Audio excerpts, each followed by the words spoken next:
name is Nick. I play tuba with the Copper Street Brass. Playing on the F tuba today is a great part, so looking forward to it. Hey, I'm Carson. I teach trombone at UW Whitewater. Always fun to tear into music, but thanks for writing this stuff. And I'm Chuck Hodgson. I'm the professor of horn emeritus from the University of Wisconsin-Eau Claire. And it's a blast to be here. Some interesting stuff to look at here. Composers, would you like to each introduce yourself? Hi, I'm Aaron Barrett. This is my first time really writing for brass, and this is also my first time at camp. So, I'm Tim. This is my first time writing for like a specifically brass ensemble. I've been going to camp for a while, and I'm very excited to hear it. And I hope you guys have been having a good day, and my piece and our pieces haven't given you too much trouble. I'm Braden. This is my second year at camp, and I can't wait to hear the pieces. I'm Robin. This is my first year at camp. This is also my first time composing for brass at AFC.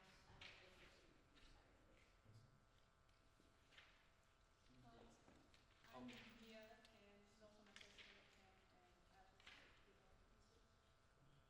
I'm Ty. This is also my first year. I actually also play trombone. All right. I actually play trombone. Okay. Well, and Daisy's over there. Hello, I'm Daisy. This is my fourth year. I played the baritone for like a year, and then, And Landon. I'm Landon. I'm a counselor, and I'm also a student here at River Falls. And I'm really pleased with this opportunity to compose for the brass quintet.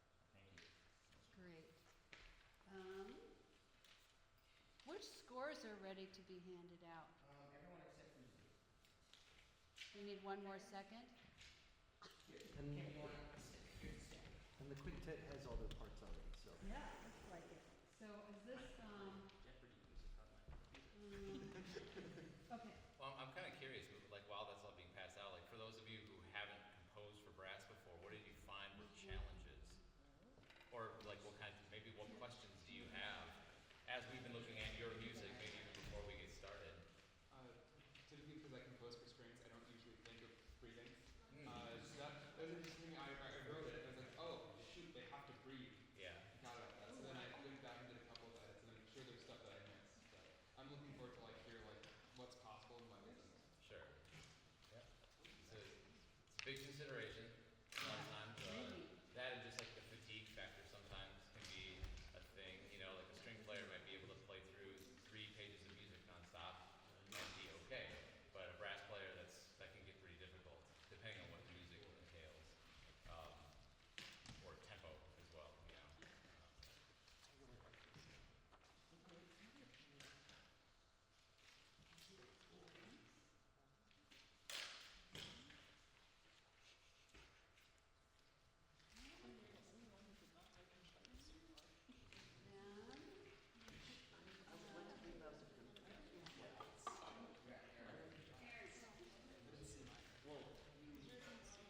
Mine's in C minor. Mine's not in the key. You guys want to start with the short one first, maybe? Get our bearings. You're a smart man, Nick. We'll find out. Bigger? Yeah, just mine. Did you guys are recording at the 4th bar of 5? There was a scherzera. Okay, so 5, 6, 7. Like at the end of bar 8, the recording there was a scherzera. I could do that maybe. Okay, let's do 10. It's just following the horn at that point. I don't know if pro is the right word. Probably not old either. Yeah.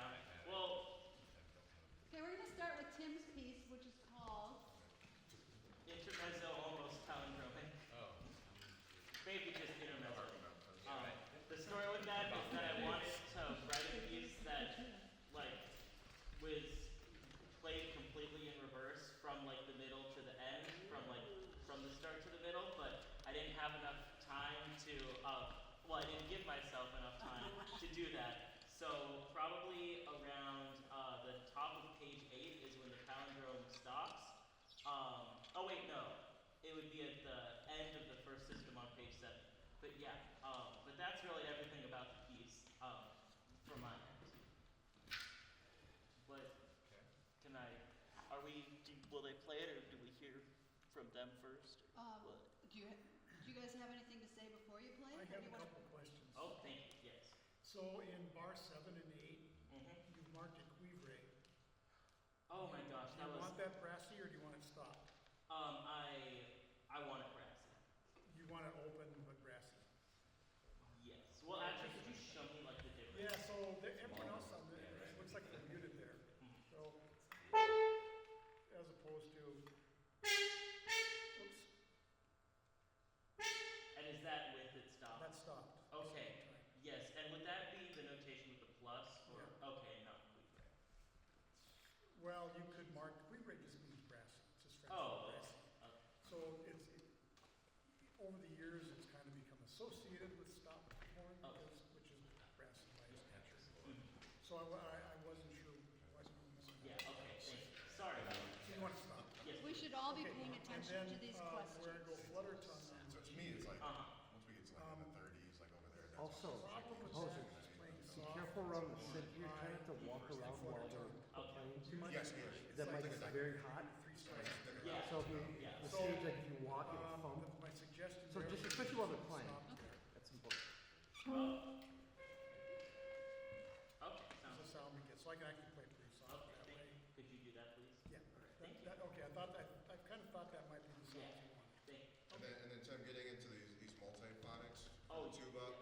So I've experimented, I mean, so if I sing an ab pitch, Mhm. first of all, it's a little tricky because you gotta have kind of absolute perfect pitch to kind of sing that note while you're playing it. I mean, I kind of have a feel for it, but when you're singing ab pitch, you're not gonna maybe get a growl effect, so. Mhm. Yeah, it almost interferes with the vibration. You know, if I sing it up an octave, I can get that, or I can just sing any pitch and you'll kind of get more of a distortion. You want something like Could that. you actually, could I hear the octave up once more, please? Or that's probably chord. You can almost barely hear it. Yeah, I think, how about, can you just sing any pitch then? Okay, yeah. Sorry about that. I do have one thing, Yes. is similar to what Chuck was talking about. In bar 7, you have me in a cut mute. Yes. You give me 2 beats to put in that cut mute, and then 1 beat to take it out. Yeah, sorry. I can do it, Mhm. but it's very high risk, and the way that I would do it would to use an alternate position that's going to make it grossly out of tune. Okay. So if you're looking for a specific sound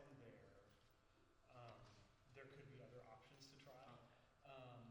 So when we run through it, I'll do it kind of the way that I've practiced to figure out how to do it. You let me know, and if you want to keep it that way, I know how to notate it better so that Okay, the next thank you. trombone Do you guys? We all have we're all oriented the same. Okay, We're great. all like the same idea too. We're sort of used to doing that because there's certain composers like Gustav Mahler Mhm. who actually write one note and then you have to take the beat out while you play it. But And the You trumpet's don't have to also. go like that. Yeah, you don't have to. Well, Yeah, we're not. They can play We're their not You like have a free shouldering hand. instruments as much. yeah. All right. Thank you. So getting this one started, start me the first one that is anything with time. Right, So you've got to make this basically the pick up to bar 2. right. So I think we'll all just kind of be looking at you for the but that Marty's got the downbeat of Okay, so are you gonna give a preparation then for the, give a little preparation, so we have some idea of tempo.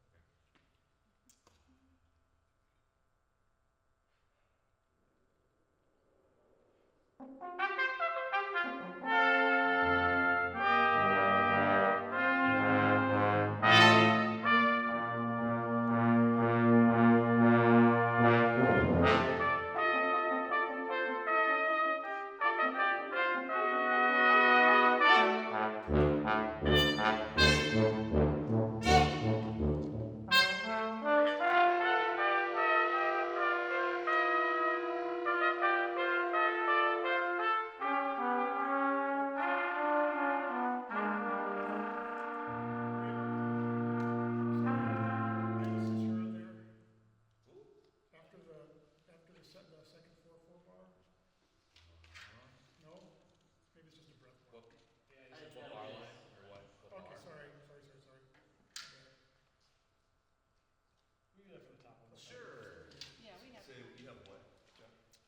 had to start, but I would ignore it because I think we're all in kind of a chunk of rest there. It's for me, I think, so I take a breath for the next thing. No, I mean the very first thing. Was that, What do you have at the top? I have 2/16 notes on the end of 3. Okay. And that's the first thing anybody plays? Yep. Is that tempo all right? Except for that aerial sound. It could be, if you can do it like a little bit faster, Oh, yeah. but That like might be easier faster. da-da-da-da-da. All right. Yeah. Here we go.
Are we doing that 7/8?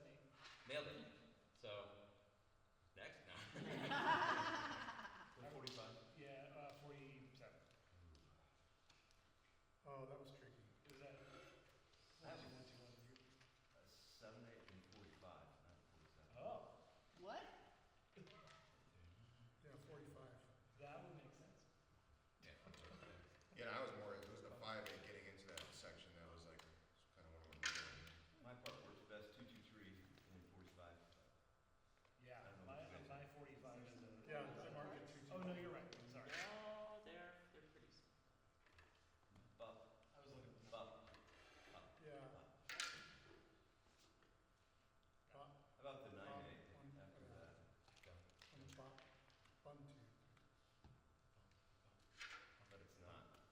So just one thing, Tim, and there's, let me show you the way that this is written here. Makes it look like that's on the end of the first quarter, but in fact, it's Oh, actually yeah. the second quarter falls. So the best way to write that would be write that Yeah. with the 8 like Yeah, that. that's a And dork it's- thing. Yeah, so I had to, Sorry about that. yeah, just show where the Reading- pulses are, 'cause we're so reading used to seeing. It does. You know what I mean? So this is, Yeah. it's not Bum. dot, dot, Bum. but Yeah, bum, bum. but Yeah. it's like Oh, on the that's second, fine. second quarter.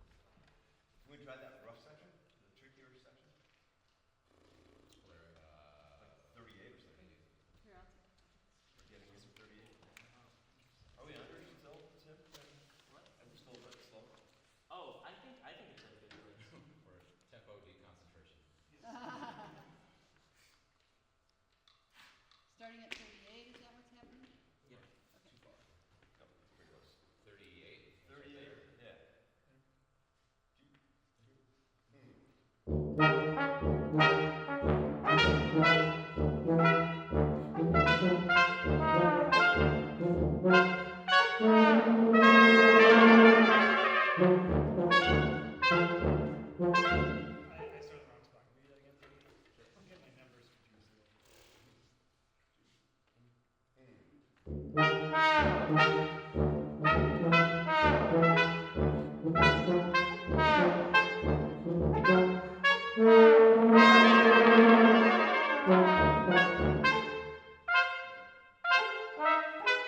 think I'm beating you or something. So can Yeah. we all have unison that trill and that 3/4?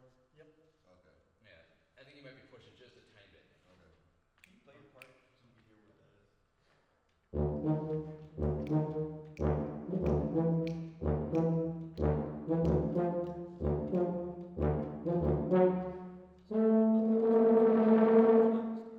Oh, that's cool.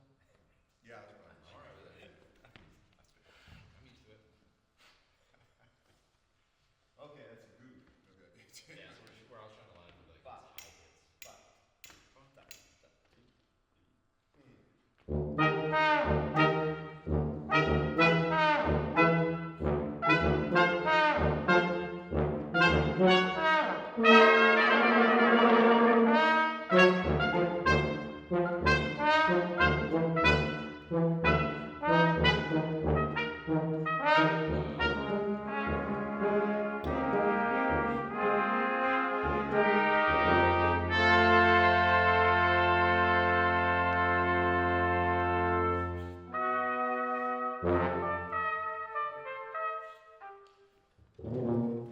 It was pretty good, How do you feel right? about that line That being helped a lot unlocked? to hear your part.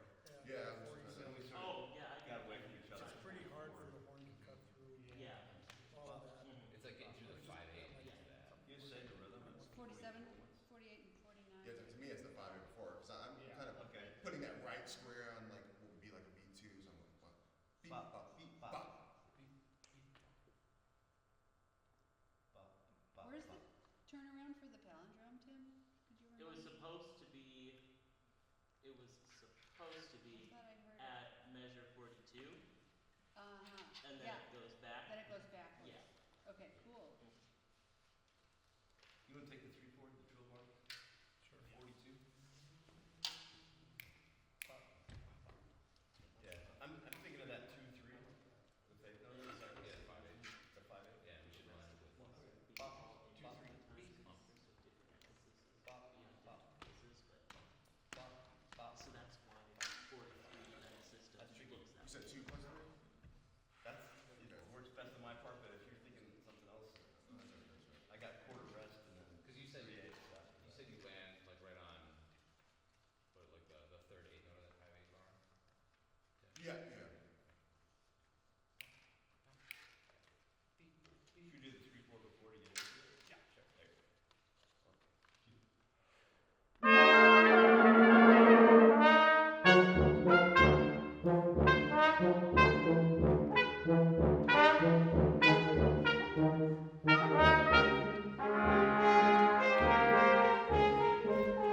Closer, I think, but Oh, that sounds better up an octave. you want to just say the rhythm ones? In the 3/4? It might help me. We start right on the 3/4. Yeah. Which 3/4? The 42. Speed. Ba. Beep bop bop bop beep bop beep bop beep bop beep bop beep bop beep bop beep beep bop bop beep. How are you feeling tonight? 3/2/2/2. That's Oh, really? very cool. I basically got 8 notes in A fast throughout that whole Just thing. feel it as 3/3, but just That's how mine. yeah, just placing it where it is in the That's drum. how mine feels too. Okay. 3/2/3. 3 and 3 and 3/2s. On same model. No. I mean, lines what you're saying, but No, I think it's helpful to hear 3/2. The block. 3, 2, 3. 3/3/3 and then 9/8. 3, 3, 3. All right. One more time. Let's play it. I think we got it almost. at the 6/4. Yeah. 1.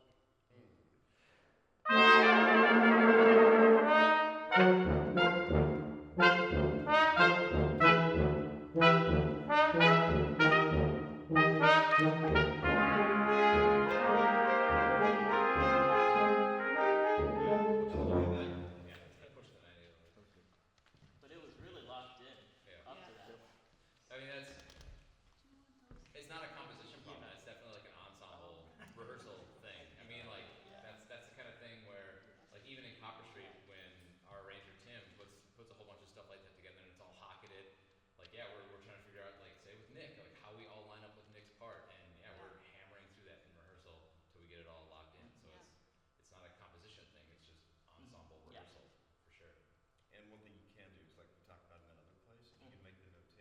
you Yeah, feel more the groupings of Right. the 8 notes are best expressed. Yeah. That helps.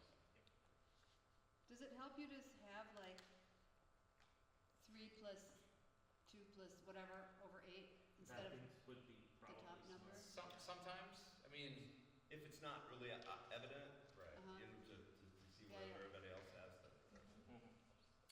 I mean, and this all might also be kind of a nitpicky little thing, but like say like the 7/8 bar in measure 45. Yeah, A staccato 8th note that's in that redundant, context is yeah. probably going to give you the Mhm. same thing as a staccato 16th, and it's going to look less ambiguous. Yeah. Mm-hmm. So just sometimes like too much detail can be too much detail. Mhm. Yeah, you could even put like a style word or a style marking to say, make this Like angular secco or or something make this like that. pointed. But I mean, in terms of playability, is there anything that's really wacky for any of you guys? Honestly, some of the hardest things would be like bar 11, like subito piano, was it flutter Oh. tone? Mhm. Yeah. There was nothing on the internet of how to do flutter tongues well with brass instruments. Generally, it's loud and abrasive. Yeah. Yeah, okay. So like a To soft get the flutter tongue to tongue flutter, is you Yeah, have to that's put a enough win. air. is a tricky a soft flutter is a tricky thing to do on a brass instrument just because it takes a lot of air to keep the flutter going. It's hard. I mean, maybe if you're like plunger or something like that, like you can be like really muted. That worked for me because I could stop it, yeah. Yeah. Is there another thing you can do that's not flutter tongue that would give that effect? Like a rapid trill, maybe? Yeah, and even then, like tremolos on like that low on the instrument are hard because we don't have alternate fingerings that we can go too quickly on that same note. And that's such a specific thing depending on the particular note. If there is like a note that you can tremolo on.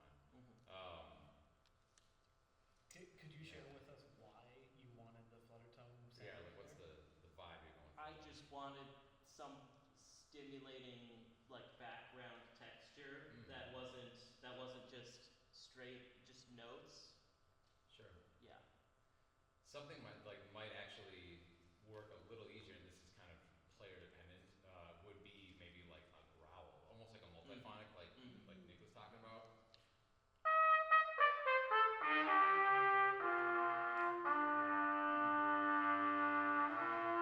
Getting kind of like a rough sound. I'm doing a multiphonic kind of thing there, or some players, like maybe more specifically on the trumpet realm, can do kind of like a uvular growl, that kind of a thing.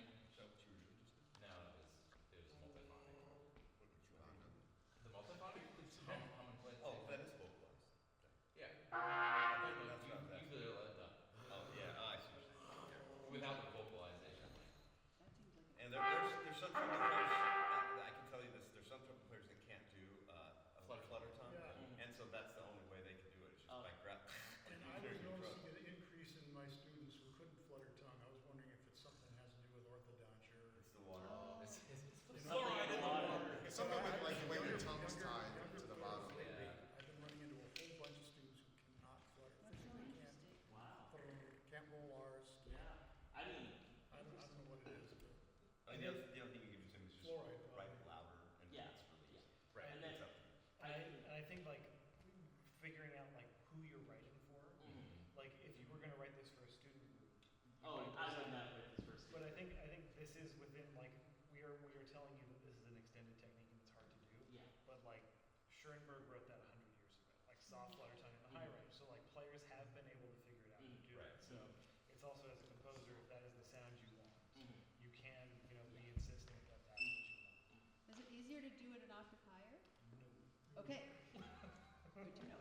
But then also this isn't something I want you to do, but like for 11 for the trumpet players, if I were to like give you guys another note and there would be no flutter tongue and it would just be tremoloing between the two notes, you could do that softly because there would Yeah, like trilling. You or could something. trill, but you Yeah. can't tremolo, just to be clear. So when Yeah. you go, Oh no, I would just mean by tremolo I mean like a trill that's more than like a half step or a major, like a whole step.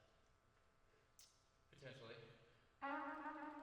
Yeah, or like F and A for example. Yeah.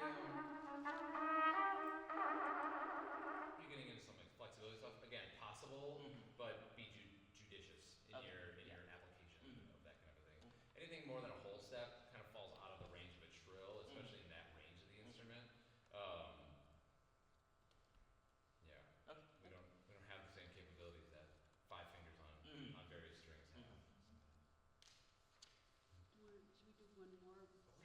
one Well, word? do we have time?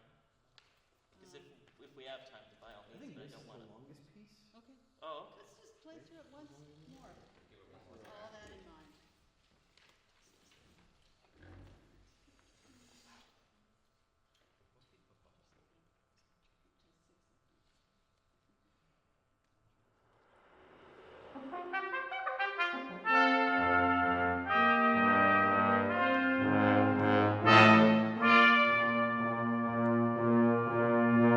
Most people fall asleep.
Till 6, I think.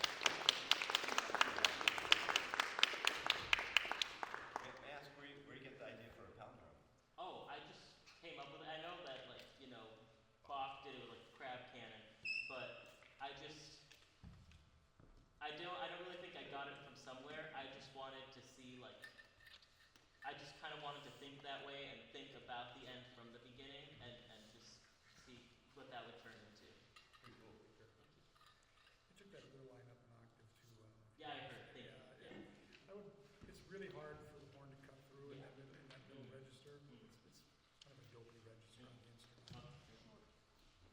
Nice. Well done.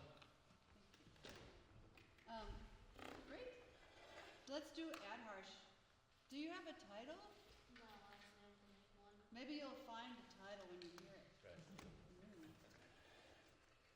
Do you have anything to say? Not really. My composition teacher did recommend I put piano for one of the parts, but they recommended me to put mezzo piano, saying that you guys would know, but then like how soft you would make it. So. Yeah, absolutely. Let's do a try. A little faster on the previous piece.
the sonorousness, I don't know if that's a word, the sonority of it all. You know, it kind of sounds orchestral, maybe all of you have composers you're modeling after, this almost gives me kind of like a Mahler kind of chorale feel, which brass players like to do. So I mean, all that's good, so just, with everything, just adding more details to the performer, like I was playing these open 4 bars, I'm trying to do it in one breath, maybe you want different kinds of phrase markings, I noticed in the recording, there was a caesura after one part, and then it kind of started new with like all those, with the horn solo. So if you want that to happen, you got to make sure that that's clear in the part. I will say one thing for the room with brass players and breath marks. Yeah. We've all spent a career figuring out where to breathe. Yeah. So things that are helpful to us are things like slur and phrase marks. And I would say that brass players compared to other instrumentalists are much more literal. So if there is an end of a phrase, especially after a couple bars, we will breathe and there will be silence. So if you don't want that, make sure that you mark that very clearly. Sometimes writing like stagger if you don't want any silence until the end of a phrase. But also if you don't know like how to accommodate us for breaths, like don't worry about it. We're gonna figure out where we need to breathe and where kind of musically it works to breathe. That's helpful advice. I mean, it's in 3 lines. I really appreciate how you change the texture, like multiple times actually. So it goes from like this big sweeping orchestral sound to like one lone voice with the rest of us kind of down low underneath that. So I really appreciate even just kind of like the change in texture that you're creating in there. I think honestly, what this sounds like is a really great start to like the first movement of a big sweep. You know what I mean? Yeah. Like a first theme. Okay, now let's get into the B theme. That kind of idea. I would only suggest Adharsh, a little more contrary motion. They're all moving in the exact same direction pretty much the whole time. It'd be nice to have them kind of divide and conquer some of the ranges. It'd be kind of nice to thicken it up a bit too. Upward sweeping melodies just is something that brass players kind of drool for. Oh. It's a great melody for us. It'd be really cool if you could go on then and develop it with some more motion or counter melody. It's a beautiful melody. I was listening to this as an introduction, like kind of knows them between A and B. Well, you got the transpositions right, so that's. First Listen step to 1. pictures at an exhibition by Mussorgsky. Yeah. Oh, yeah. A little bit of that feel to it. Yeah. Yeah. That's a cool Listen to it one Yeah, day. it reminded me and Kim a lot of like what you were kind of saying with the B theme. Like it definitely feels like an introduction, which is Yeah. really cool. It's got some grandeur, Yeah. right? Play again. Yeah. Like 6 or 7 more times. Not all day.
Cool. Thank you. Yeah, Nice that's cool. piece. It's really So, fun. that's comments. Was there anything that was like sucky / needed work on? No. No. I think I'm missing a dynamic. Bar 21, where I start with the quarter notes. You indeed are. Hold on. Are you still at mezzo forte there? Yeah, from the very beginning. You should then be at forte. Sorry, I missed that. There. All right. And then, stuff like that, it doesn't hurt to throw in an articulation marking for how long or how short you want it. Yeah. I couldn't decide. I settled on something in the middle, but Yeah, I did not get around to articulations, and I wish I had. it's really, I think as you work on this, polish it up, that'll be something to do, sure. As you pass the melody around, sometimes like when the orchestration and like the texture gets really thick, sometimes it's hard to tell what the melody is or who's got it. So even just marking in the part or abbreviating melody, just so I think there's a part at 45 where I got like 3 bars in and I go, oh, I'm the melody. I mean, it's marked mezzo forte and there's a whole bunch of other things going on, and that might just be a moment to be like, oh well, I've got the melody, maybe I should bring it out a little bit more than just mezzo forte or punch it out a little bit more. Where I thought I was, in texture at first, but I kind of realized like, oh, nobody else has something else that's like standing out. I think to expand on that, one of the best things for us that denotes a really well notated piece is we should be able to tell sight reading who has the melody in, and that way we can adjust the next time we pick up our horns. And for a lot of this, especially when I know I'm groove, I'm marked like forte or fortissimo the whole time. Yeah. And I think we are naturally as musicians bringing that down, but I think having that written in along with some articulation could really help. The only other thing I'll say is be very careful with jazz and swing. There's a lot of composers who tend to do that a little heavy-handedly. And one thing I was noticing in my part, one question I maybe wanted to clarify is at bar 21. I think I've got the melody there, perhaps. Yes. You see how I have triplet 2, 3, and then I play on the third triplet of 3? If you're doing true swing, I would actually write 3 and. Right? Because then that is actual swing. But that's kind of like a little bit of a gray area. If you wrote it in 12/8, like maybe then I would do that differently. But like for me as somebody with a little bit of more jazz experience than a normal classical trombonist, like I look at that and go like, okay, what are you actually asking for? Yeah. And so that might be better written as 3 and. Rather than having the triplet there. Right. Yeah. Because we can denote that it's like, okay, this is in swing, so that is a swung. Yeah. Okay, thank you. Go ahead, Marty. Yeah, so, what Josh had alluded to at the very beginning of our session about, it's nice to have just a little bit of a break. I would say, especially for younger groups, I coach a lot of brass quintets at St. Olaf, and I'm looking for pieces that composers understand that you just need to have it off the lips, even for half note, even a quarter note, right? So, notice in bar 45, the second trumpet part doubles the trombone on that concert E flat. Yes. So only one of us needs to play, and trombonists actually can play way more than trumpet players usually, and horn players too. Maybe it's just me being a wimp. But just think about how you can still get the intended effect with just a little less in the texture, especially if you've got doublings like that. Right. You can like trade off or something, just to create a little bit of space. Same thing happens for the first trumpet in like bar 17. You got like 8 bars of just whole notes there, where I'm really just doubling the bass line, which is not really necessary in a context like this. Like it adds fullness, but then it also just wears out your first trumpet part. Yeah. Thank you so much. Yeah, and then really fun tuba parts to play. The only concern I might have is, like a little bit before 19, I have a lot of these repeated quarter notes. Yeah. The only thing I would just need a little more instruction on how you want those played. Articulation. Yeah, you might consider maybe just having some of them as whole notes, doing some voice leading. There's all kinds of things you can do because it's just, as a tuba player, when I see that, it's just a breathing exercise.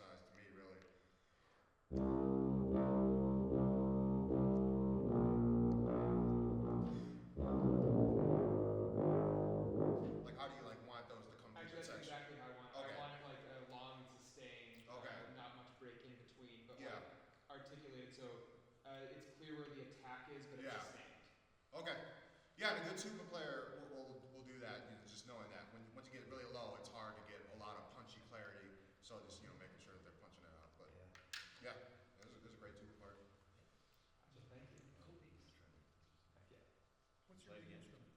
I am a cellist. Yeah. Well, cello and accordion primarily. But Oh, the main- accordion. Oh, Well, that accordion. explains it. Stick to the Explains cello. it. Should we try it again? Yeah. Are you liking this tempo? Or Oh yeah. just a little Honestly, faster? if the swing could be a little bit faster, the straight section was fantastic. That was the perfect speed. But the swing should just be a little bit faster. Click it off for us while it's like half. Bum, ba-dum, ba-dum, ba-da-da-da-da-dum, like that.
Congrats.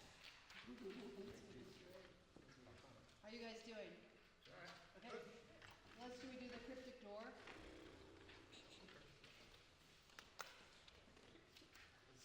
Best cover art of the class. Daisy, do you have anything to say? No. No? How did you come up with the art? The picture. Mm-hmm.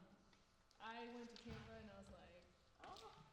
I was finding a title because I was like, I don't know what this vibe is giving me, and I was like, mysterious a little bit, and I was like, okay, and I'm like, I was debating between a cryptic door or echo through a frame, and I'm like, the cryptic door sounds more ringy, and I searched up weird shadowy stuff. Nice.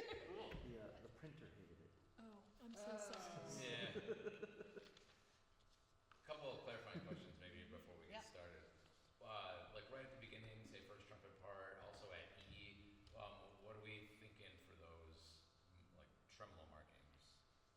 Are we thinking shorthand for 16 notes, or are we thinking flutter tongue? What are you aiming for Here's the there? difference between those two. Yeah, like one would literally be like digga digga digga da da da da da da, like Yeah. more spelled out, or just brrrr, da da da da da. The first one. The first one. Yeah. Digga digga digga da da da da da da da. Okay. And then at B, what do you guys have at B? Nothing. Rest. So those two whole notes, did you want a fermata on the end of it, cut off, and then start fresh in bar 3 there? Or did you want to just kind of count through it? I guess count through it, so that what is it, the French horn jumps in. Yeah. So French horn comes in the third bar, B? So no hold on the second. I guess no hold, so yeah. Okay. Ignore the fermata. No more fermata. No more. That's gonna be tricky. Yeah, so it's a new tempo on a whole note, so not a lot of rhythm. It'll be tricky. I'll just kind of So listen for Chuck. when I come in, it's 2 quarter notes. Bum, bum, bum, bum. Do you recommend that fermata and then start a new one? Yeah, it might be cleaner. Oh, then we can do that. Okay. Yeah, we can try it both ways too, when we do the run-throughs. But yeah, let's try fermata first, and then we'll have Chuck start there.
Okay. Looking for 80.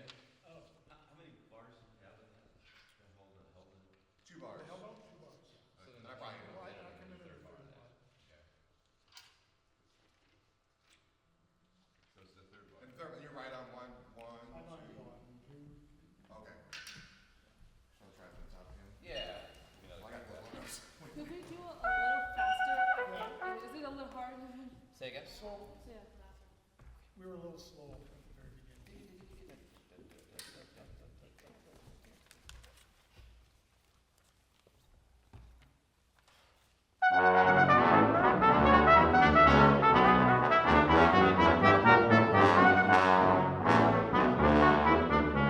So I'm going digga digga digga da da da da da da da da da da. I've just got 8 notes the whole time through. And then we coming on off beats. Me and Bum, this. B, bum, bum. Okay. Bum, bum, bum, bum. Right. I'll try to just like tune you guys out. Yep, later.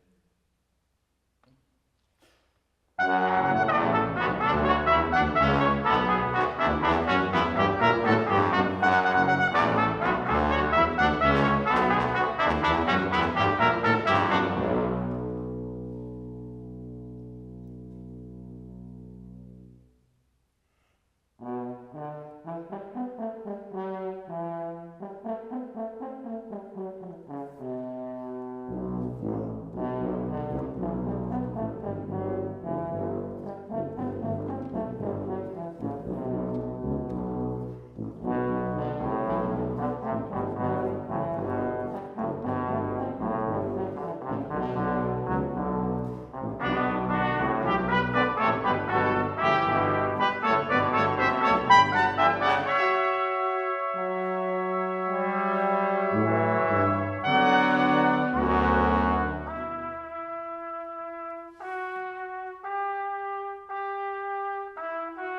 Okay.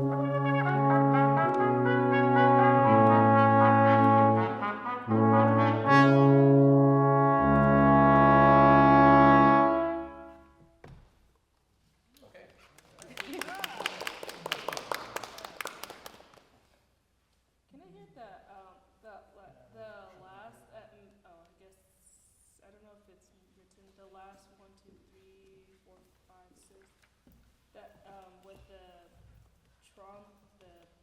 the chorale, with the bass at the end. Yeah. Am I From able to what hear- bar? I tried 71, but I don't know if it's written. I see, So 71 is G first, you wanna just start at G? Rehearsal G? sure, we can start with, You got it at 67. I got it at 67 too. or we can, yeah, it's G, yeah. We start at 67? Yeah. At G. For real? G. Okay. You guys have on down there. It's cool. Rest. Okay, so I come in on the second eight though, so ba ba ba ba. Yeah, that's where I'm grabbing that a lot of seconds. So here's G.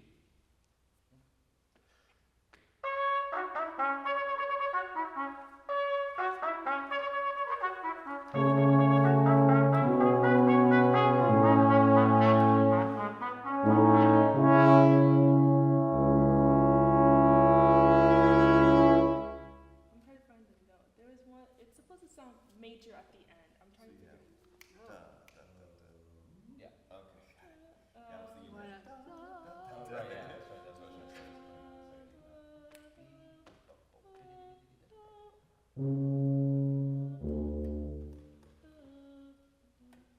Yeah, can I, that whole dotted half note towards the end.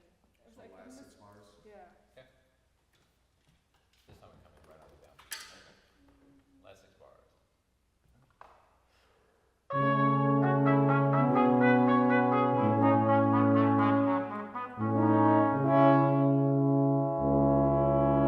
I think I found it. I think it was the.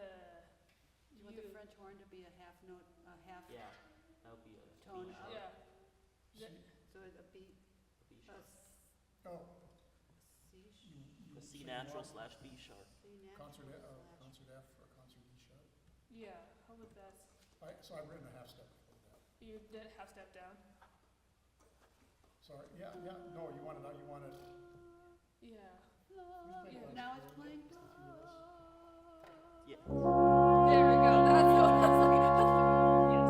So you need to be sharp, so I just need a sharp on there, I don't have an accidental. That's fine. There we go. I was looking for that note. But yeah. Another, Any other- another thing just for student groups, F sharp minor is an awesome key, I like it a lot. But it's a little more challenging than F minor for student groups. Oh, okay. Especially because we have flats built into our instruments. Yeah. Okay. Like this one has Well, two not flats. really. Yeah. I'm playing a C trumpet, by the way, so you might notice that Oh, there's a slight difference oh, wow. because it's easier for me and I'm lazy, I don't want to pull out my So I'm transposing everything down a whole step. Wow. That's good for your brain. But it's what we normally get used to in orchestra, so I play a lot in orchestras. Can we just do the first 4 bars at the beginning again? So, awesome trombone part. But it's almost an octave too low all the time. Okay. I can and do love playing those low notes, the Yeah. low Ds and C sharps Yeah. and stuff like that.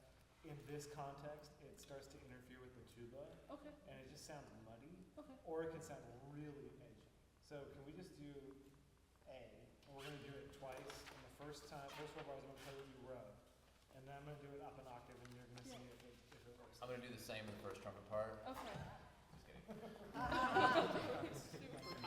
Yeah, right. I wish I could play cleanly. I was thinking we I did wish a I could night play cleanly trumpet here. part.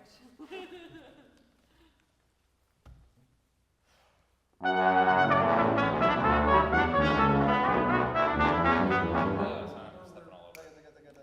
Yeah.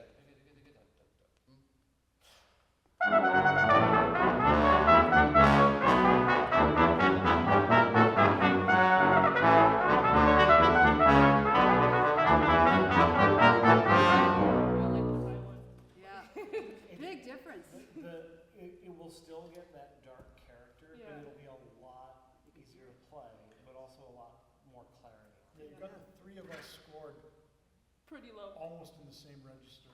Fours, if it's on that first note. Sharpen all the vowels down, trying to get that As to long as speak. we're talking about that, when you write for the horn, try to think of it as a treble clef instrument.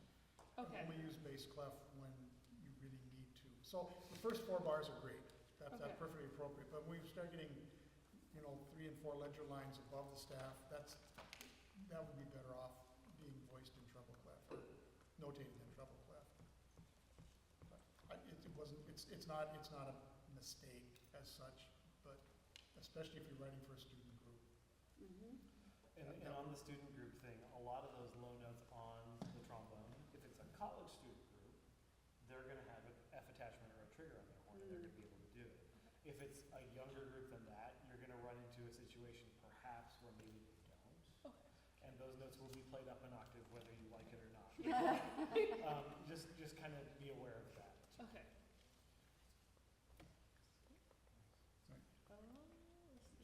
Sure. One more time. Are we just doing the beginning or are you doing read-throughs? Read through. Let's go. Go through the whole thing? Okay.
So you said you're playing a C trumpet. Are you still playing a B flat trumpet? Yeah. Do you guys hear the tone differences, the Little timbre? bit. So that's something to keep in mind when you're composing what kind of timbre for this. If you're writing for a trumpet, that's just an example of the differences in the quality of the sound that you're going to get to. Yep. Some.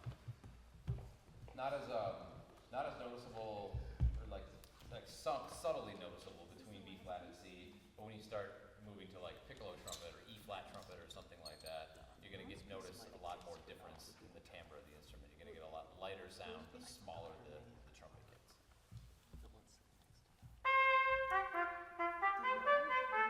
No, the person sitting next to her. Toy trumpet. Long notes, but. But they might have. like, I get the glissando that I have. Do you think that's easier for the trumpets to do that or the trombones? Which one do you think? Yes. Are you talking like at F? Yeah, at F. I mean, for us, it's a smear more than a slide. Like a trombone is like it's a full-throated sound. Yeah. You know, for the length of the slide that you can use. I mean, depending if you're going for a break or something. But for a trumpet, to do that, I kind of have to half valve it to get a smeary kind of sound in there. That kind of thing. So I'm not getting a halfway kind of sound to achieve the same effect that a trombone would be able to smooth. And over that kind of range, we're doing the exact same. Anything, yeah. Trombone, as you may well know, it's only a certain set of tritones. Okay. And so unless it's between those two magic tritone notes on our slide, Okay. we are going to do a version of that too. Right. Okay. Going That's so I was over. curious, like, which one would you prefer? Trumpet to have that high one or the? Yeah, I would definitely prefer them to do that. And it really comes down to like what's the sound that you're looking for? Like any one of us on our instruments can make that happen. It's just like what's the timbre or what's the color that you're looking for. Very like that bright, brassy, like. We're right. And when you have a big glissando like that, frequently we're actually going in, through the harmonics. Okay. So what Josh did was that half valve smear. So, but you can also go where you're actually just playing various catching notes in the harmonic series. Okay. Okay. Yeah. It's a slightly different sound. You might want to indicate that half valve. Sometimes you'll see half valve in jazz scores rather than or just. I guess like and like intuitively, because I saw a straight line, I assumed you wanted a smooth smear. If I would have seen squiggly line, I would have just let it rip a little bit more. Oh, I should have done that. Well, no, it just kind of, I mean, and How would it sound like with the squiggly? well,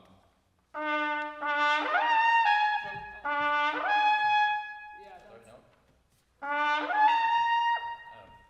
don't know where my ears are, but you get more of that kind of sound to it, like Marty was saying, That's versus awesome. the. Yeah, Right. I like. Okay. You like the squiggly line? You like the squiggly line? Yeah. I mean, and that's just like a That's very. self-interpretation kind of a thing, but those would be the kinds of things, like if you're including notes with the composition, if you've got some of those kinds of markings in there, just to clarify for the artist. The way that I've also seen that written, when we go between those notes, we call those partials.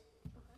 And so what I've seen people do is they'll write two notes with the smear, and then they will write in text above it, partial bliss or partial smear, and that means to catch all of those partials, so you get kind of those slots going up. Yeah. And I've seen rip, the word rip, Yeah. for that rather than or half valve for any valve instruments. Does everybody understand what they mean when they talk about the harmonic series and partials? Good. We saved a half hour.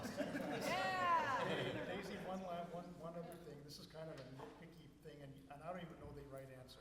Yeah. So you want to talk to one of your composition teachers, but I'm going back and forth between bass and treble clef, Yeah. but my key signatures are staying in bass clef. Okay. So I don't know what the yeah. protocol is for that. You'll Yeah. have My bad. to talk to somebody smarter than me. Okay. I just know that it's kind of confusing Yeah. to see a D sharp and a A sharp. What?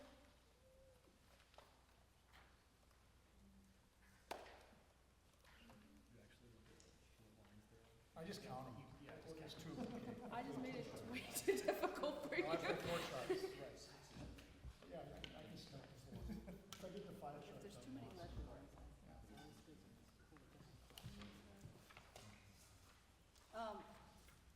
Do you have any more questions?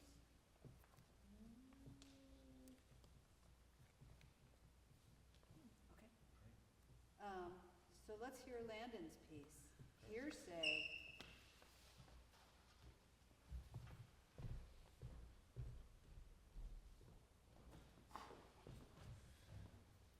Landon, speak. Oh. This is the piece I wrote. Actually, it was originally for a little bit of a different brass ensemble. It was a different brass quintet. It was 2 trombones, 2 trumpets,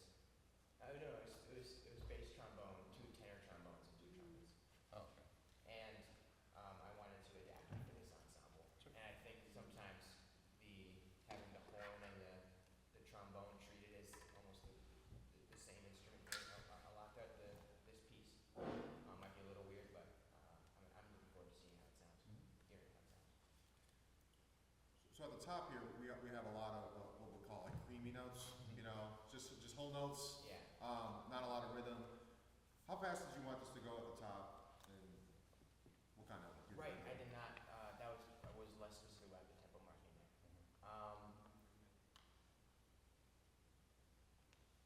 I would say, probably 120. Okay. A little bit under. Yeah, about the same time. Yeah.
I thought we weren't quite. Yeah, no, you're right.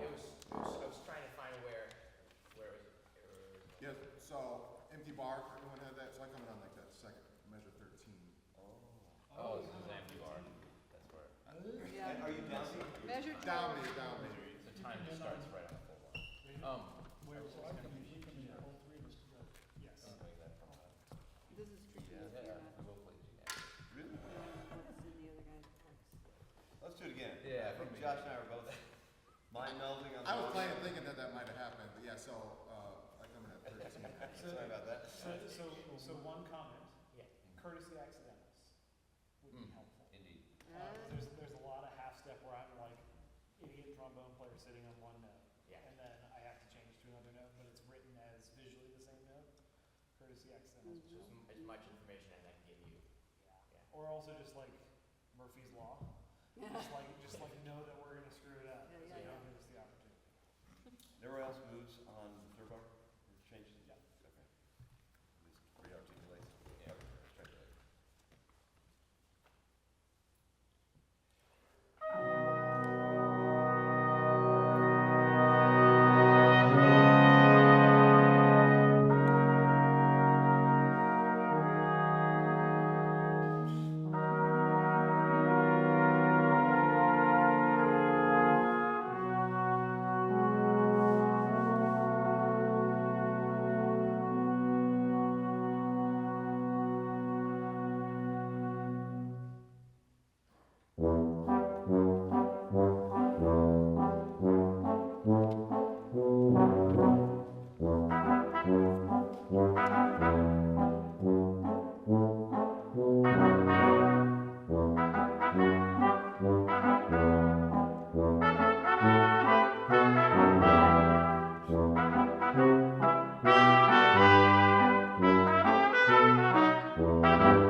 in the backgrounds, so for measure 13, 14, 15, 16, when we're doing like the octave thing, and then we have the 2, 3 together. You said measure, what, 16? Yeah, like our first 4 bars of the ostinato at 13. Oh, 13. Yeah, The last bar when we go 2, 3. Do you still want both of those super short? You know, now that you asked that question, I think I need the da-da. Yeah, that's more hip. That's like, if this were a jazz chart, that's what we would do if there was no articulation on the notes end. So I think that would be a good change. Yeah, I like that. Thank you for Yep. doing that. Cool stuff. How about tempos? Is this okay? Yeah, I would say if you could go, if you would, yeah, I think I would say maybe a little faster even, if you could, especially towards the end. Even at the, like the halftime, the swing and stuff too? Yeah. 13, okay. I think those little whole note bits were great. That was a good tempo for those. Yeah. And then, yeah, trumpets getting into that odd tempo, the key change. You guys both just have a whole note. That's like, Yeah. maybe giving a slight cue. I can now. give that, yeah, nod. And then the bar 12 is empty, right? That's kind of where we stopped the first time. I would rather see that, if you wanted that silence, as just like a grand pause or caesura after the fermata. Okay. And then we just come in.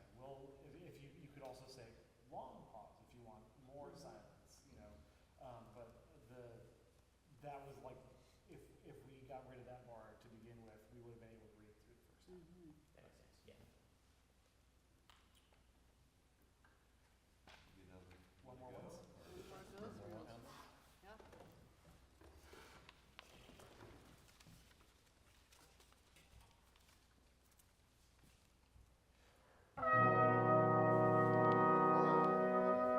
Six valves stuck down for some reason.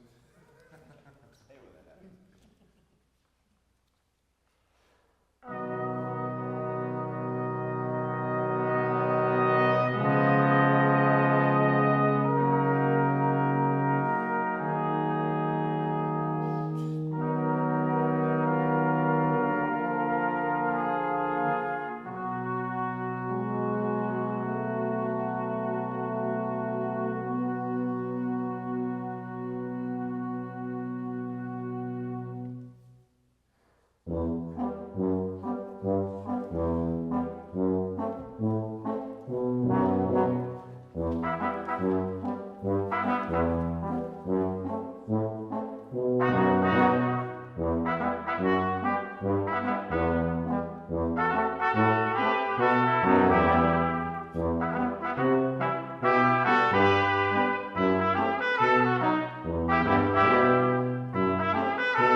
For those who haven't submitted a piece, do you have any questions about brass writing? Ask a couple non-composition related questions. Pardon? Sure. Yeah? Are they still music related questions? So I know like with your lips, like the stamina is supposed to come with time the more you play your instrument. But I feel like they're getting tired really quickly, like even like 30 minutes, 45 minutes of practice, and not able to do more. So like, is there anything specific I should try doing besides like long tones to help me get the stamina? I think, well, we probably could write essays on this. For me, and what I work with my students a lot on is really focusing on your air. Because a lot of times the fatigue comes because we're not really supporting well enough with like the fuel that gives us the sound on a brass instrument. So if you're taking, like not only just like taking good breaths, but like using good air, supporting that sound really well, I think that's gonna help take the pressure off of your lips needing to do as much, right? So first check like how is your airflow? Like how is your sound production? You know, does it feel efficient? Is it coming out easily? And let everything kind of rest on the air first, and the embouchure and all that. Let that kind of be secondary. The second thing that I would say is take short breaks. Play for 5 minutes, rest for 5 minutes. Play for 5 minutes, rest for 5 minutes. Or like even within like however you're practicing, like play it once and then just like mentally practice it. And then play it again and then mentally practice it. So you might, in an hour-long session, you might still only be doing a half hour of playing, but you're still being like productive in that hour-long session. Does that make sense? And I think that it helps extend your endurance, and it kind of like gives the muscles the time to rest that they need in between playing. I mean, if we had to play a half hour straight, no stop, no breaks in between, we'd be trashed. You know what I mean? So it's because we have 2 bars here, 4 bars there, that we're not completely trashed by the ends of these pieces. So kudos to you guys for putting rests in your pieces. Thank you. Thanks We all appreciate And even that. just a quarter or an eighth, Sometimes, it's yeah. just all you need. So there's a really well-known trumpet teacher at the University of Minnesota, David Baldwin. He talks a lot about micro rests, and just like relaxing your embouchure for just a moment, even if it's very short instant, to help you get more endurance. And the other thing that I've heard a lot, and I've experienced myself, is that part of it is strength for endurance, and part of it's efficiency. So what Josh was talking about with the air usage and making sure that you're really relying on your air, but you also have to be strong with your embouchure too. So this idea that, you know, it's all about the air is not, I have not found that to be true in my career. So there actually are exercise little discs that you can put on your lips, and I have one in my car dashboard, and I'm, you know, constantly going, you know, like doing pull-ups on my lips. I was gone to Boundary Waters last week. I didn't bring my trumpet, and then my mom was moving into a new house, and I helped her, so I barely got to play. But I was doing a lot of that, and that really helped me stay in shape. I'll say 2 quick things, because trombone, so I know things.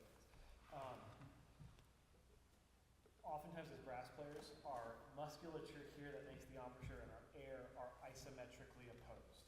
For those of you who don't know what that means, is that they're fighting each other. And so oftentimes when there's not enough air in the system, your embouchure is going to work twice as hard, maybe even more, to make up the difference to get a sound to happen. So I always am working with my students and in my own playing to make sure I have a very passive embouchure, that it's only as working as hard as it needs to, and that the air is doing almost all of the work. And then the second point I'll say, which I can tie neatly in with everybody else in the room, is if you're here at camp and you play trombone, you care about music, it's time for a private teacher if you don't have one.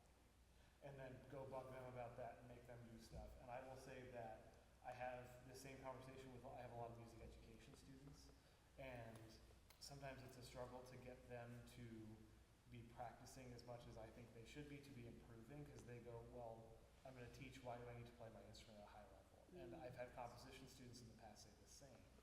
And for all those folks, for teachers and for composers, oftentimes your personal artistry is going to be limited by what you have already experienced on your primary So just because you're going down the composition route or maybe the music education route, doesn't mean you should take your primary instrument any less seriously, because if anything, more achievement on that is going to open up more and more doors for you. And I went to some pretty gnarly schools and know some really great composers who are doing awesome things. They're all amazing at their primary instrument, and that's not a coincidence. I have another like more trombone related question. For like the slurring, like I've been told like do the specific type of tonguing, but I feel like that just doesn't work for me. Do you have like any other like tips? When we wrap up, let's you and I talk, because we'll take this off air. But yes, come find me in that pitch. Any other questions from? How many years have you been doing this?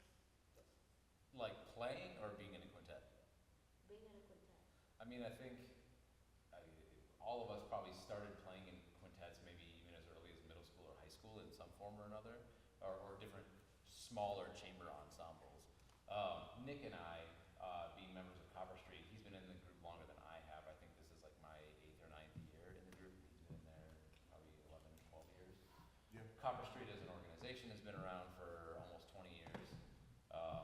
But yeah, we've all done all sorts of chamber music since as early as we could get into it, basically. When we had band directors being like, here, you guys are all going to play together, and learning how to play these small ensembles is a skill set in its own. Like, we don't have somebody conducting it. You could probably see us at different times looking at each other to see who's giving down beats or who's starting the piece, that kind of thing. So it's a whole other language of communication even within chamber ensemble that I think is really helpful for any musician to get into, so that especially when you're coming into writing pieces like this, you have to kind of figure out how the ensemble is going to negotiate tempo changes or things like that.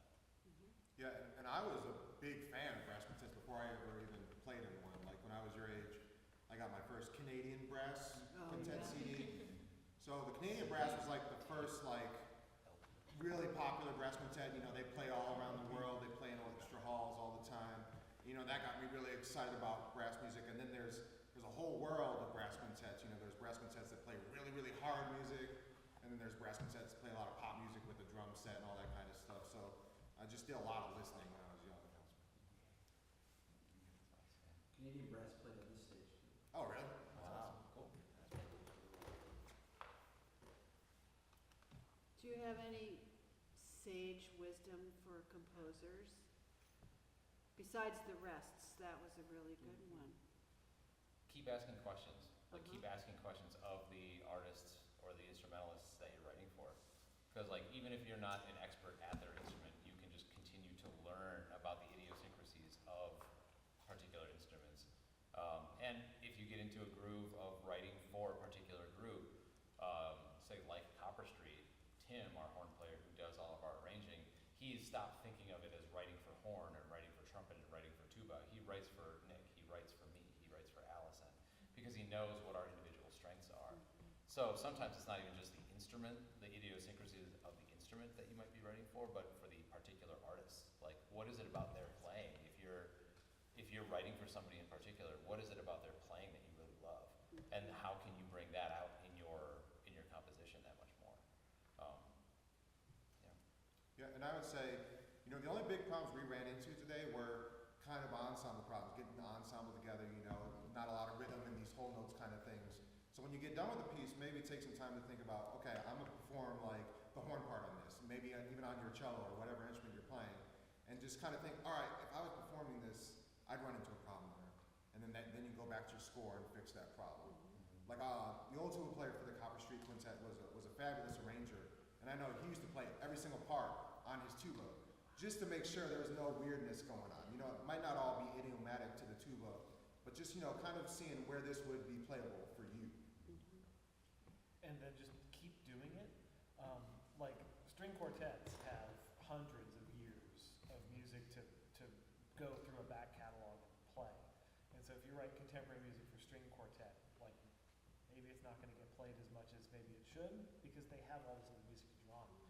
brass quintet's like less than 100 years old in terms of like this modern format.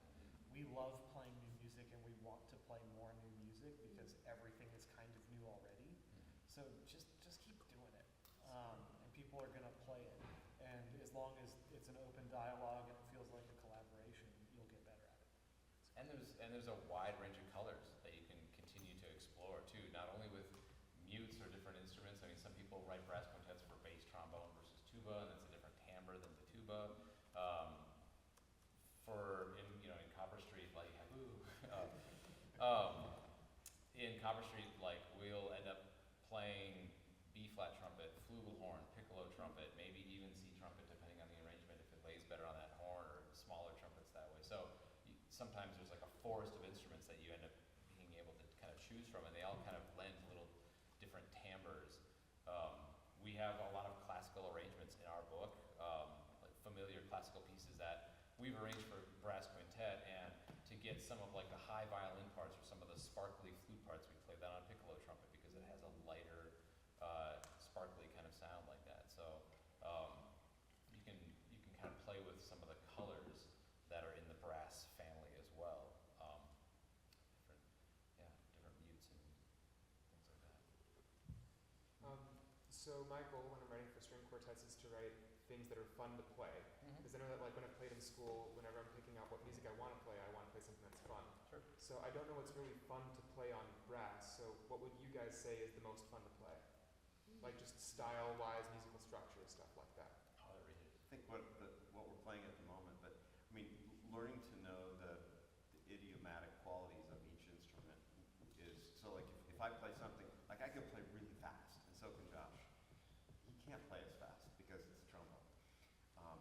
And he can sing, and he can play super fast. Or range, for me, if it's just in a comfortable range, I'm gonna have fun playing it. If I'm stressing out about like super low notes or it's screaming high, then I might start to stress. So basically, just as long as it's playable, it's gonna be fun. That's great. What I would say is, especially in the darker corner of the brass quintet, and as a cellist, you know this, like, how often have you sat in an ensemble and haven't played a melody for 2 hours? Well, actually, cellists typically get melody quite a lot. Sure. But there are instances where you are more a supporting instrument than a melody instrument. So if you can throw us each a little bit of a bone and give us a chance to shine, especially if it goes into those idiosyncrasies of the instrument, that's going to make us really happy. Because that's a way that we can spread the wealth, right? Everybody gets a turn.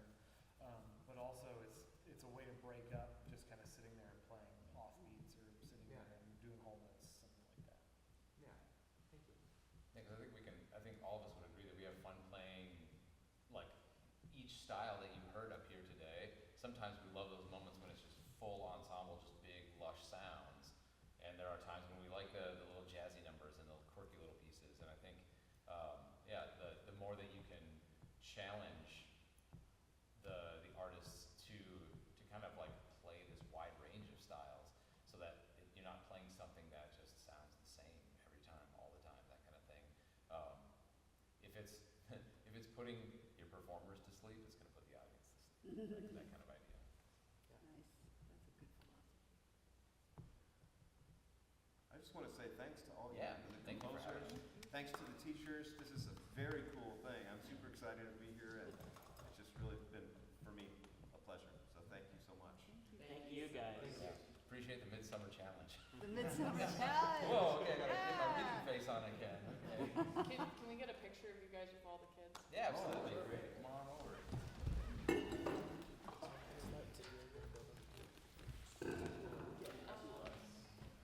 think you guys will have access to your pieces. We'll talk about that. About where to go. Okay, Okay, guys, let's come on, hop Come up in the there. middle, intersperse. intersperse composers with performers.